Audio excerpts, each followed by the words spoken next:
Welcome to Cosmo Talks. I'm Petra. In this episode, we explore why movement isn't about fitness and how you can be a good host for your microorganisms. Because together, you form a fascinating ecosystem.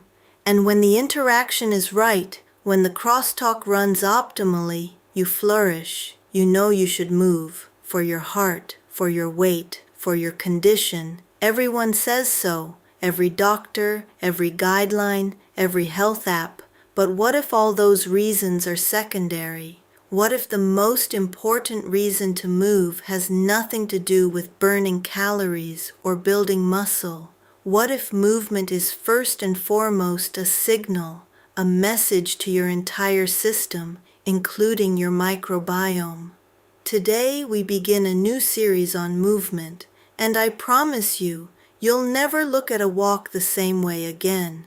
Movement isn't just something you do with your muscles, it's a signal that travels through your entire body, to your hormone glands, to your immune system, to your gut. When you move, everything changes. Your blood supply shifts, your gut motility changes, the environment in which your microbiome lives transforms, and your microbes respond, not passively, but actively. Fitness is a byproduct. The signal is the main product. When you move, your muscles produce substances called myokines. These are signaling molecules, messengers your muscles send to the rest of your body. For a long time, we thought muscles only did mechanical work. Contract, move, done. Now we know muscles are an endocrine organ. They communicate, and one of the places they communicate with is your gut.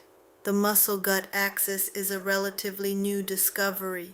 Myokines influence the permeability of your gut wall. They modulate inflammatory reactions. They change the environment in which your gut bacteria live. And the reverse is also true. Your microbiome influences how your muscles function.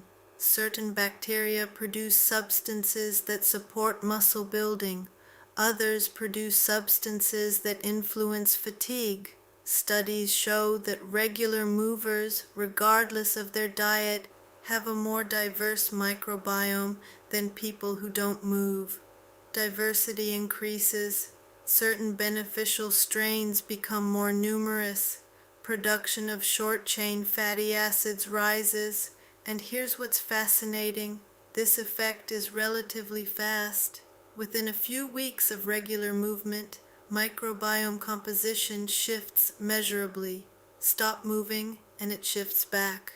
Movement is therefore not a one-time investment. It's an ongoing signal. Every time you move, you reconfirm to your system, we're active, we're using this body. Keep adapting. At Cosmo Group, we've had data from the sports world since 2007, 6,000 cases, 117 disciplines. What we've learned often surprises people. The most striking differences between athletes and non-athletes aren't where you'd expect. Yes, athletes are fitter. Yes, they have more muscle mass and better cardiovascular markers. But what struck us was how different their guts looked. More diversity, different ratios between bacterial strains, higher production of certain metabolites, a microbiome that looked trained because it was. Interestingly, we saw this effect not only in elite athletes, we saw it in recreational exercisers too, in people who walked 3 times a week, in office workers who ate their lunch outside and then went for a short stroll.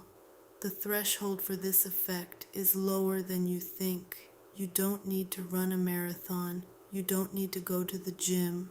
You just need to move regularly. A case that stays with me, a programmer in his late 30s who had never exercised. Seated work, seated transport, seated entertainment. His microbiome was impoverished. His diversity was low.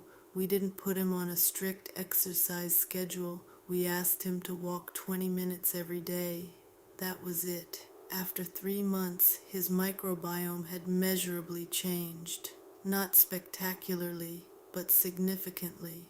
Certain strains that were barely present before began to grow. His energy level rose, his concentration improved. 20 minutes of walking per day. No getting fit as a goal, movement as signal. Here's the shift in thinking. We see movement as something we do to get a result, lose weight, build muscle mass, get fit. But what if movement isn't the means, but the message? Every time you move, you tell your system, this body is being used. It needs to recover. It needs to adapt. It needs to process energy efficiently. If you don't move, you tell your system, this body is at rest. Save energy. Break down what's not needed. Your microbiome listens to that message. Your hormones listen. Your immune system listens. Movement isn't a transaction, it's a language, and your body understands every movement as a sentence. Speak to your body every day.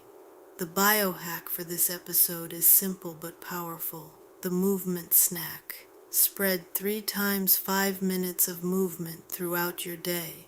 Not half an hour continuous, but short bursts.